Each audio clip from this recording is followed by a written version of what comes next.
विद्यार्थियों, आपका YouTube कक्षा में स्वागत है। आज हम ये जैव सांख्यिकी के अध्ययन के अंतर्गत प्रेजेंटेशन ऑफ डाटा के बारे में, आंकड़ों का प्रस्तुतिकरण के बारे में जानकारी प्राप्त करेंगे और अध्ययन करने का प्रयास करेंगे।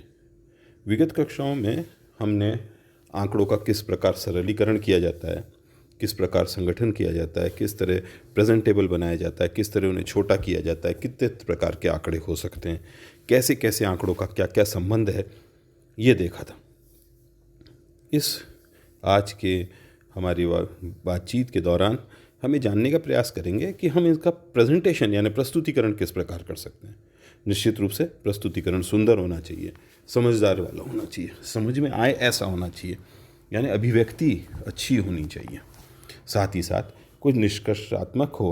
हमने आंकड़ों के संकलन के दौरान पढ़ा था कि आंकड़े किस प्रकार संकलित हों, क्या हो, उनकी विशेषता क्या हो।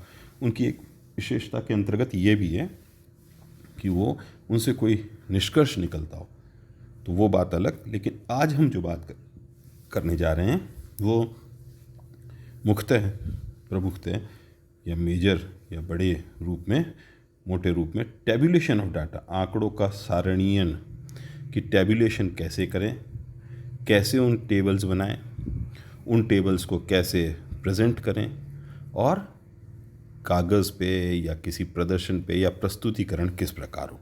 तो उसके अंतर्गत आज हम पढ़ने का प्रयास करेंगे। जो संक्षिप्तीकरण थी वो हमने पिछले उसमें पढ़ लिया कक्षा में।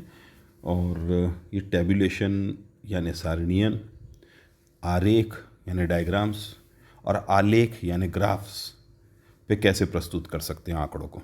वापस से समझें, टैब्यूलेशन यानी टेबल बना करके आंकड़े किस प्रकार प्रस्तुत किए जाते हैं, किसी शोध के, किसी स्टडी के, किसी प्रयोग के।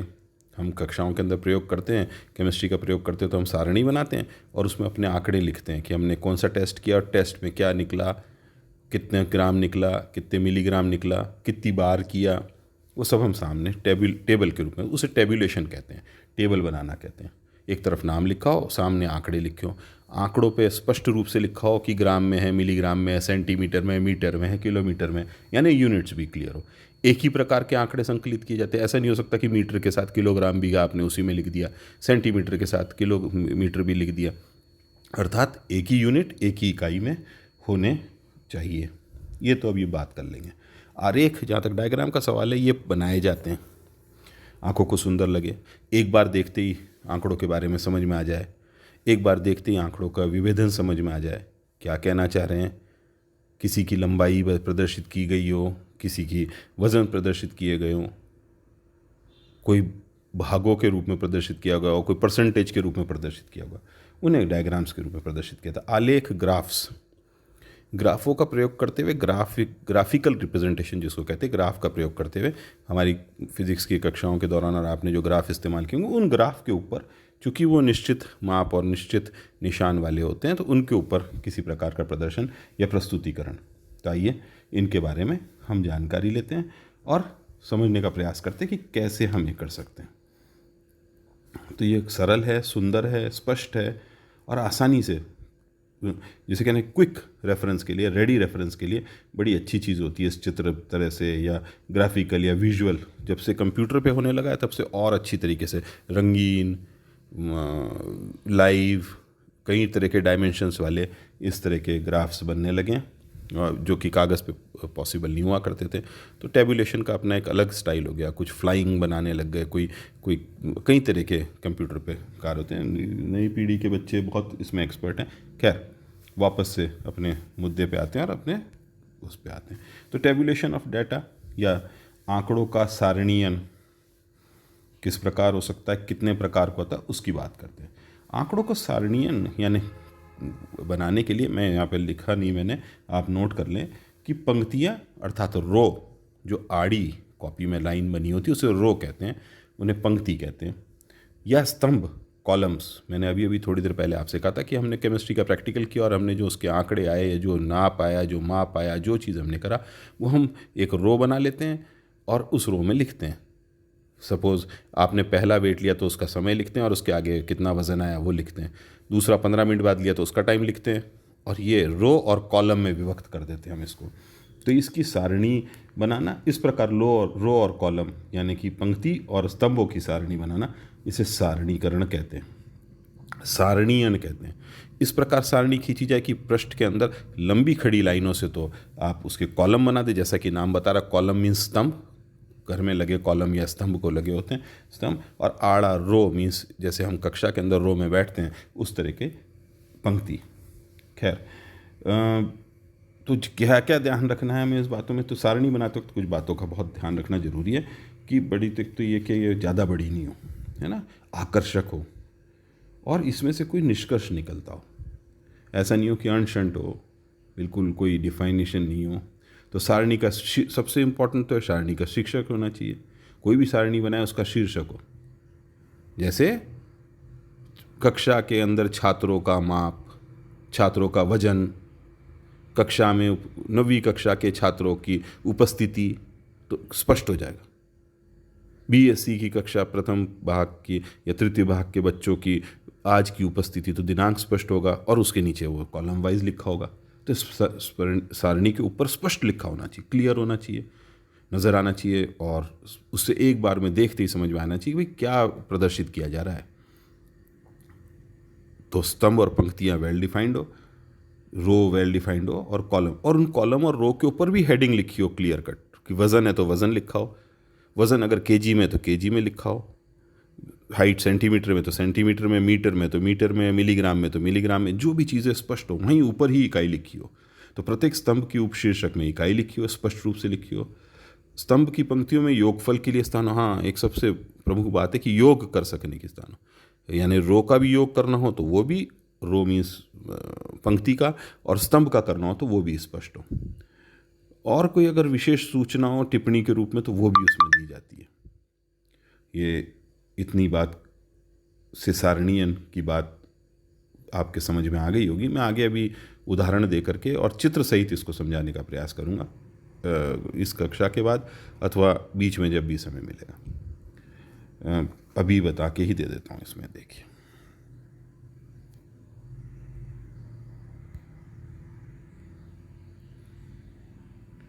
तो कॉलम इस प्रकार बनते हैं और रो इस प्रकार बनती है।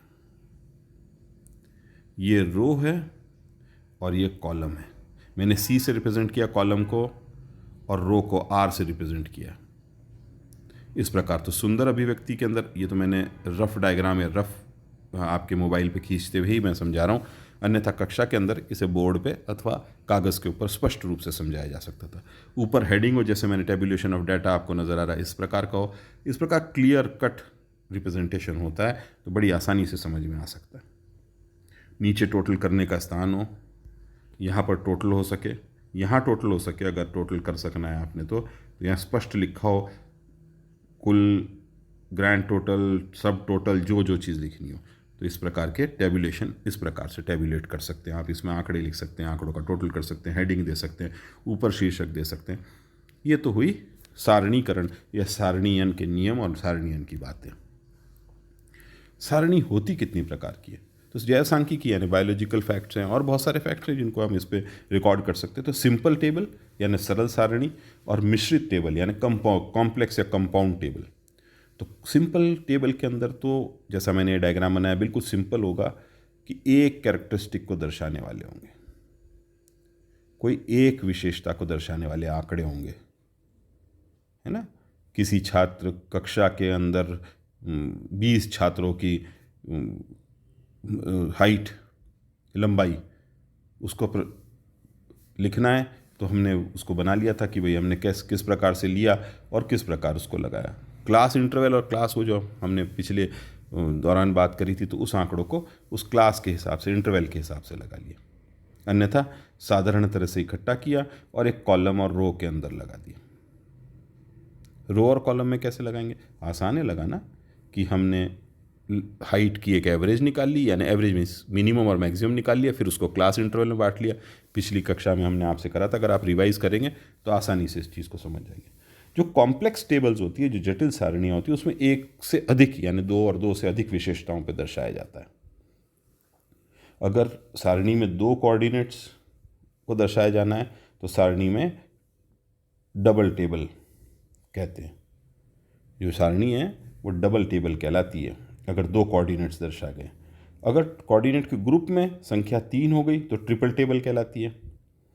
और उसमें कोऑर्डिनेट फैक्टर्स भी आते हैं, कई चीज़ें आती हैं, ऐसे मल्टीपल टेबल बन जाती हैं कोई भी सारणी। एक सारणी का एग्जांपल दे रहा हूँ, उससे आपको शायद क्लियर हो जाएगा। एक मिनट।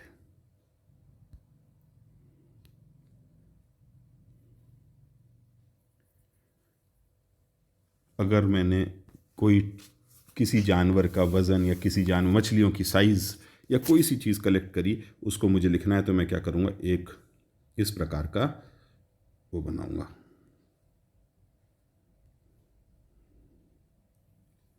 ये मैं फिर बता दूं आपको, मैं एक बिल्कुल रफ डायग्राम बना रहा हूँ, आप इसके डायग्राम पे मत जाइएगा, आप सुंदर बनाएंगे। आप ये मेरे हाथ से बने हुए डायग्राम तो मेरा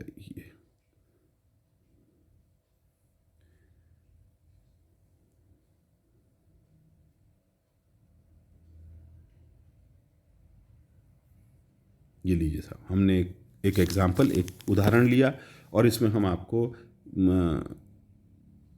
क्या क्या चीज़ें होगी इसमें वो बताने की कोशिश कर रहा हूँ।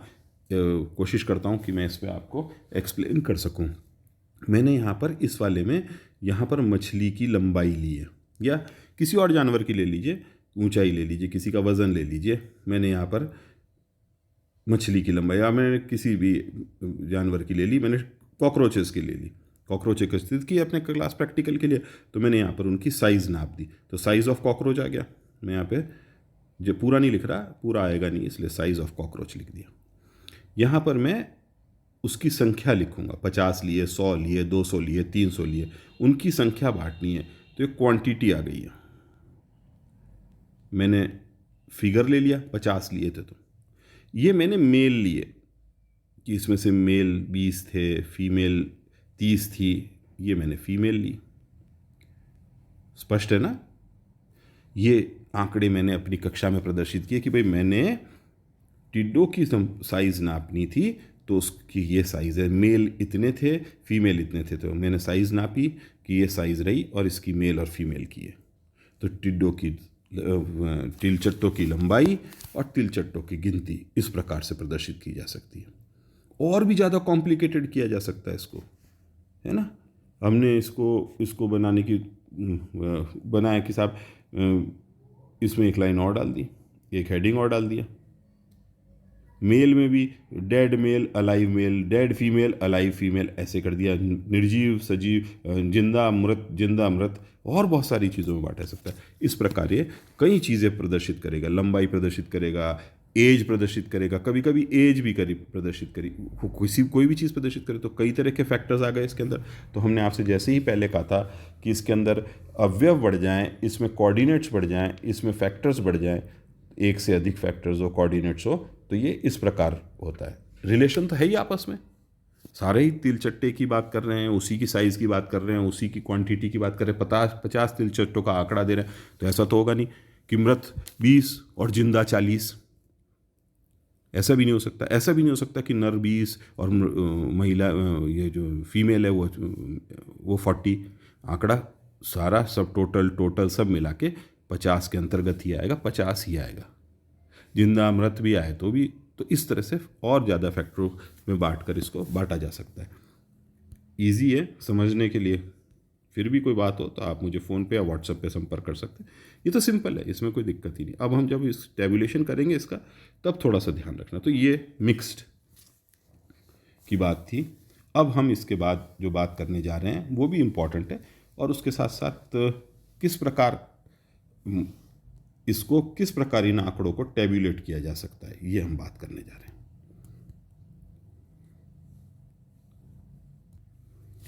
तो जो हम अब आगे बात करने जा रहे हैं वो डायग्रामेटिक और ग्राफिकल प्रेजेंटेशन ऑफ डाटा। आंकड़ों का आरेख और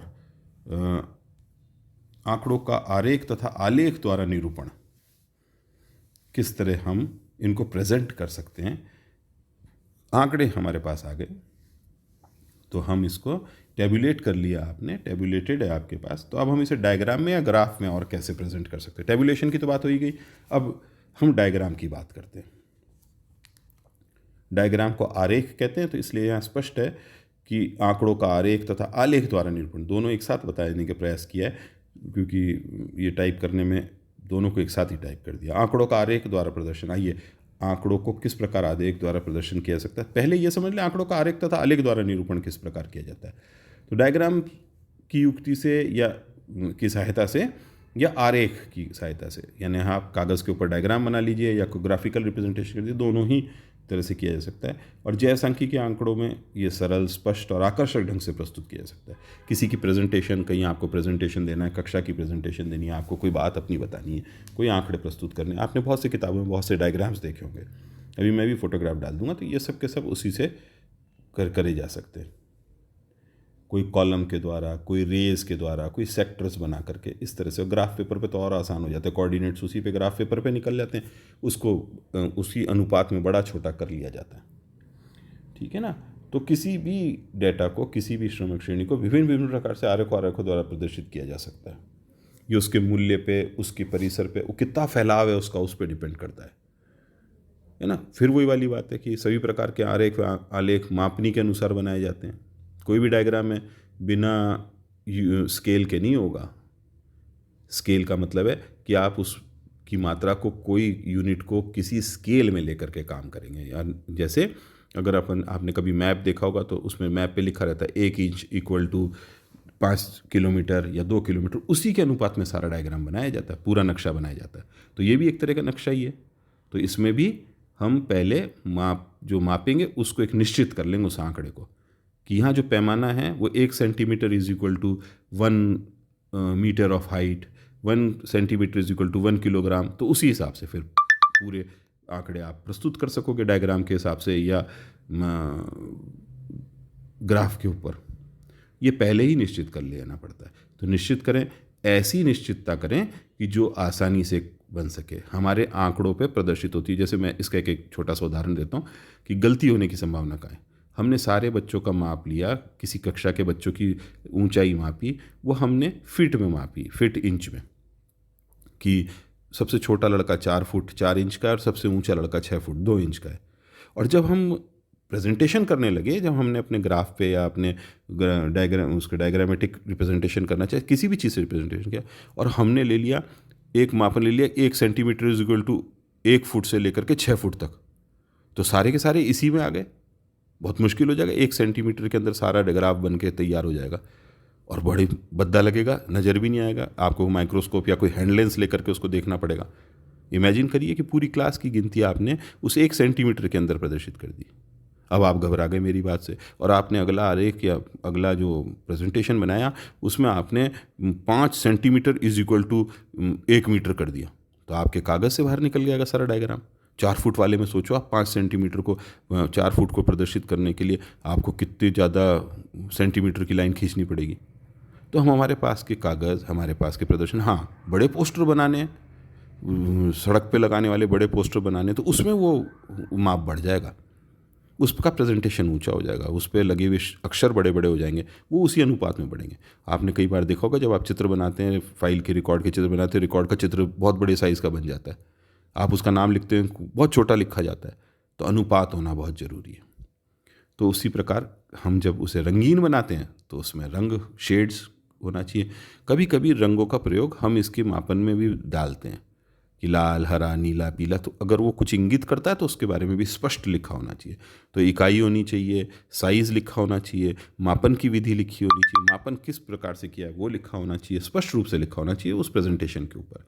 साथ ही साथ अगर कोई रंगों का प्रयोग किया है कि लाल रंग इस चीज़ को दर्शाता है, हरा इस चीज़ को दर्शाता है, जब हम अभी कॉम्प्लेक्स उसकी बात करेंगे ना, तब हम आपसे बात करेंगे। और वही मुख्य बात, शीर्षक अवश्य होना चाहिए। प्रत्येक आलेख, प्रत्येक आरेख, कोई भी चीज़ हो उस पर शीर्षक स्पष्ट हो कि किस चीज़ को प्रदर्शित करता है। सुंदर, सरल, अच्छी आंखों को दिखने वाला, और कॉम्प्लेक्स नहीं हो। ऐसा नहीं हो कि लिखा कहीं हो, दिख रहा कहीं हो, जाके आंकड़े पन्ना पलट के ढूंढने पड़ रहे हो। स्पष्ट हो, वहीं हो, सामने हो, और उसकी प्रेजेंटेशन सामने। कंप्यूटर पे आप प्रेजेंट करते हैं, बहुत सुंदर लगता है। चलिए सर, तो आरेख बनाने के जो सामान्य नियम है पहले उसको भी समझ लें। डायग्रामेटिक प्रेजेंटेशन ऑफ डाटा जब हम कर लें, हाँ, एक तो ये था आंकड़ों को ज्योमेट्रिक आकृति के अनुरूप प्रस्तुत किया जाता है। ये एक और एक बात है कि जब हम डायग्राम में बनाते हैं ना तो यूजुअली ज्यामिति है, ऐसा अंश नहीं बनाते हैं। कोई साइज ज्योमेट्रिकल साइज होनी चाहिए, स्क्वायर हो, राउंड हो, सर्किल हो, ट्रायंगुलर हो, लेकिन ज्योमेट्रिकल हो, ये बहुत इंपॉर्टेंट वो है। और ये डायग्रामेटिक प्रेजेंटेशन में काम में आता है। ये सारी बातें हमने डायग्रामेटिक प्रेजेंटेशन की ही करी। अब इसके कुछ नियम हैं, सामान्य नियम हैं जो हम जान लें। आकार संतुलित, अभी अभी मैंने कहा आकार संतुलित होना चाहिए, बाहर नहीं निकलना हो। मापदंड निश्चित होना चाहिए, कितने बनने में कितना बड़ा कैसे बनाना है निश्चित होना चाहिए, स्पष्ट रूप से अंकित होना चाहिए हमारे पास भी, आंकड़ों में भी और उस डायग्राम के ऊपर भी। आरेख का शीर्षक अवश्य होना चाहिए। अभी अभी मैंने आपसे कहा आरेख प्रभावी, सुंदर व आकर्षक प्रस्तुति के रूप में होना चाहिए, ये बात मैं कह चुका और मैं समझा भी चुका। अब आरेख कितने प्रकार के? आरेख मुख्यतः 3 प्रकार के हो सकते हैं। एक डायमेंशनल, आपने डायमेंशन तो पढ़ रखा है ना, आयाम,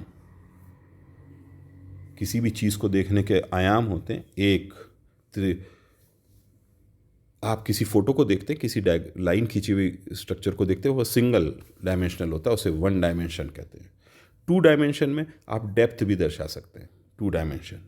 3 डायमेंशन इससे ज़्यादा अधिक होता है और ऐसा प्रतीत होता है जैसे आप वहीं खड़े हो सामने उसी चीज़ में। ये कभी कभी किसी चित्र की प्रेजेंटेशन के दौरान इस प्रकार से डायग्राम बनाए जाते हैं कि उसके अंदर उसकी डेप्थ, गहराई और उसका प्रेजेंटेशन इस प्रकार का होता है कि आपको लगता है ये 3 डायमेंशनल है। आप अपनी एक आंख बंद करके किसी चीज़ को देखिएगा तो 1 डायमेंशनल या 2 डायमेंशनल स्ट्रक्चर नज़र आता है। जब आप दोनों आंख खोल कर देखते हैं तो आपको 3 डायमेंशनल दिखता है। आप उसे हाथ से अंदाज़ा लगा सकते। कभी आप इस एक्सपेरिमेंट को करके देखिएगा कि एक आंख बंद करके और किसी चीज़ को उठाने की कोशिश करिएगा, टेबल पे पड़ी पिन को, गिलास को, आपको तकलीफ़ होगी। आपका हाथ या तो उसे टकरा जाएगा और वो दूरी माप नहीं पाएगा। एक आंख से ही फिर भी थोड़ी बहुत आप अंदाज़ा लगा लेंगे 2 डायमेंशनल तक का, लेकिन 3 डायमेंशनल कितनी डेप्थ है, टेबल से कितनी नीचे पड़ी है, कितना पीछे खड़ा है सामने वाले आदमी से दूसरा आदमी, ये 3 डायमेंशनल थोड़ा टफ होता है बनाना, अक्सर नहीं बनाया जाता, पर 1 और 2 डायमेंशन का बहुत प्रयोग किया जाता है। आइए इनके बारे में जानते हैं। उदाहरण भी देने के प्रयास करूंगा। उदाहरण मैं आपको डायग्रामेटिक रिप्रेजेंटेशन में फिर दे दूंगा। मेरे प्रेजेंटेशन में डायग्रामेटिक रिप्रेजेंटेशन नहीं है। चलिए, 1 डायमेंशनल डायग्राम है ना, ये 1 गुणिया 1 माप की मापनी के अनुसार